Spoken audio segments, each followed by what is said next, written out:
Hello, good evening to everyone. This is Akash Mule. तुम्हा सगळ्यांचं स्वागत आहे पुन्हा एकदा लर्न नेक्स्ट नर्सिंग ह्या यूट्यूब चॅनलवर.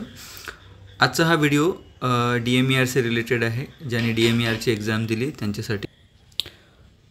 तर तुम्ही बघू शकता हे DMERचं नोटिफिकेशन आहे आजच्या दिवसाचं. ओके, 24 जुलै. कुणासाठी आहे? प्रयोगशाळा तंत्रज्ञ आणि प्रयोगशाळा सहाय्यक, ज्यांनी परावैद्यक परिषद नोंदणी प्रमाणपत्र सादर केलं नव्हतं आणि त्यामुळे त्यांना रिजेक्ट करण्यात आलं होतं. त्या सगळ्यांसाठी आता हे नोटिफिकेशन आलेलं आहे.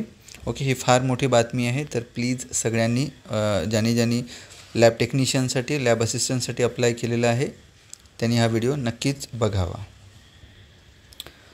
तर तुम्ही बघू शकता आजच्या दिवशीचंच नोटिफिकेशन आहे. याच्यामध्ये काय लिहिलेलं आहे की वैद्यकीय शिक्षण आणि वैद्यकीय औषधी द्रव्य विभागाखाली जे शासकीय दंत आयुर्वेद होमिओपॅथी कॉलेजेस आहे, ओके, त्यासाठी गट क संवर्गातील सरळ सेवेच्या कोट्यामधील प्रयोगशाळा तंत्रज्ञ आणि प्रयोगशाळा सहाय्यक जे रिक्त पदे होते याच्यासाठी 2023मध्ये जी एक्झाम घेण्यात आली होती. ओके, तर ज्या उमेदवारांनी महाराष्ट्र परावैद्यक परिषदेची नोंदणी प्रमाणपत्र सादर न केल्याने संचालनालयाने 19/2/2024 रोजी संकेतस्थळावर प्रसिद्ध केलेले पात्र अपात्र यादीत अपात्र दर्शवण्यात आलेले होते. ओके, तर या विरोधामध्ये काही उमेदवारांनी माननीय महाराष्ट्र प्रशासकीय न्यायाधिकरण मुंबई येथे अर्ज सादर केला होता. कोर्टामध्ये गेले होते.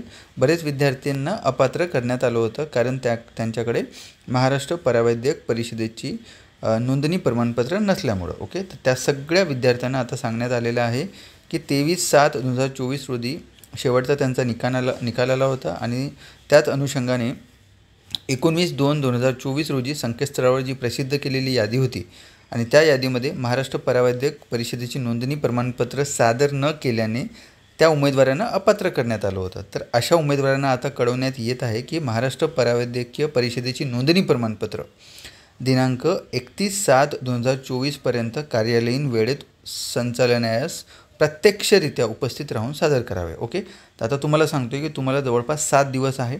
ओके, तर 31/7 जुलैपर्यंत, ओके, कधीही तुम्ही म्हणजे आजपासून उद्यापासून 31/7पर्यंत जर तुमच्याकडे नोंदणी केलेलं प्रमाणपत्र असेल, ओके, याच्यामध्ये हे म्हटलेलं आहे की त्यावेळी नव्हतं म्हणून त्यांना अपात्र केलं होतं. ओके, बट त्याच्यानंतर बऱ्याच विद्यार्थ्यांनी नोंदणी केलं असेल. ओके, तर त्या सगळ्या विद्यार्थ्यांनी आता 31/7पर्यंत 31 जुलैपर्यंत जे नोंदणी केलेलं प्रमाणपत्र आहे ते सादर करायचं आहे आणि प्रत्यक्षरित्या तिथे जाऊन सादर करायचं. असं नाही की तुम्ही मित्रांच्या हातून किंवा पोस्टांद्वारे या मेलद्वारे नाही, तुम्हाला स्वतः जाऊन लवकरात लवकर 31 जुलै 2024पर्यंत कार्यालयात म्हणजे DMER ऑफिसमध्ये प्रत्यक्षरित्या उपस्थित राहून ते प्रमाणपत्र सादर करायचं आहे तुम्हाला. ओके, बघा 31 जुलैनंतर जर तुम्ही सादर कराल की महाराष्ट्र परावैद्यक परिषदेची नोंदणी प्रमाणपत्राचा अथवा त्याच अनुषंगाकरिता अगर कुठलं तरी निवेदन करणार